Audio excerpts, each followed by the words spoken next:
High, welcome to Bubu's kitchen. বহুদিন ধরে ভাবছিলাম একটা রান্নার চ্যানেল খুলবো, তো ফাইনালি চ্যানেলটা আজকে খুলেই ফেললাম। আমার চ্যানেল থেকে তোমাদের জন্য প্রথম যে রেসিপিটা রইলো সেটা হচ্ছে বাটার গার্লিক চিকেন। খুব কম সময় আর খুব কম উপকরণ দিয়ে এই রান্নাটা হয়ে যায়। তো চলো ফটাফট দেখে নিই যে কি কি লাগছে এটা করতে। প্রথমে একটা বাটি নিয়ে ওর মধ্যে 250 চিকেন দিলাম। আমার কাছে 250 চিকেন ছিল, তাই 250 দিয়েই করেছি। তারপর তার মধ্যে 2 চামচ লেবুর রস দিয়েছি। তারপর স্বাদ মতো নুন, সামান্য গোলমরিচ আর 2 থেকে 2.5 চামচ মতো কর্নফ্লাওয়ার। তারপর চিকেনটাকে ভালো করে ম্যারিনেট করে 10 থেকে 15 মিনিটের জন্য রেখে দিলাম। এরপর গ্যাস ওভেনের ওপর একটা ফ্রাই প্যান নিয়ে ওর মধ্যে অল্প কয়েক চামচ তেল দিয়ে চিকেনটাকে শ্যালো ফ্রাই করে নেব।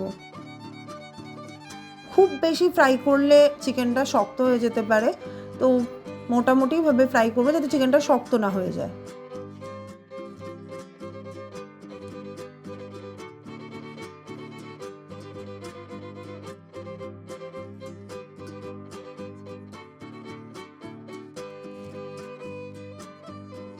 এবার যতটা তেল ছিল সামান্য তেল রেখে একটা বাটারের কিউব দিয়ে দেবো। আমার কাছে ছোট বাটারের কিউব ছিল তাই দিয়েছি। আপনাদের কাছে কিউব না থাকলে 1 চামচ মতো বাটার দেবেন। তারপর 1 চামচ রসুন দিলাম।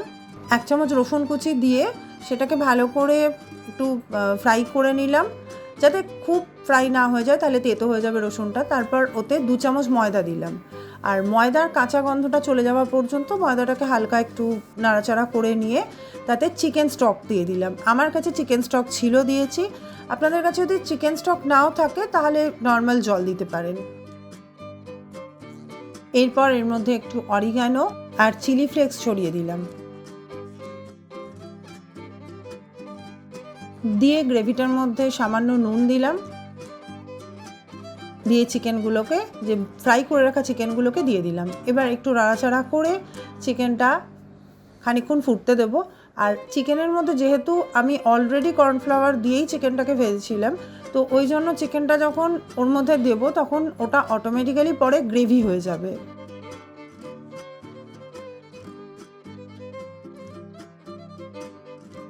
একটু চাপা দিয়ে ফুটতে দিলাম। এবার চাপাটা খুলে ওর মধ্যে একটু ধনেপাতা ছড়িয়ে সার্ভ করার জন্য একটা বোলের মধ্যে ঢেলে নিলাম।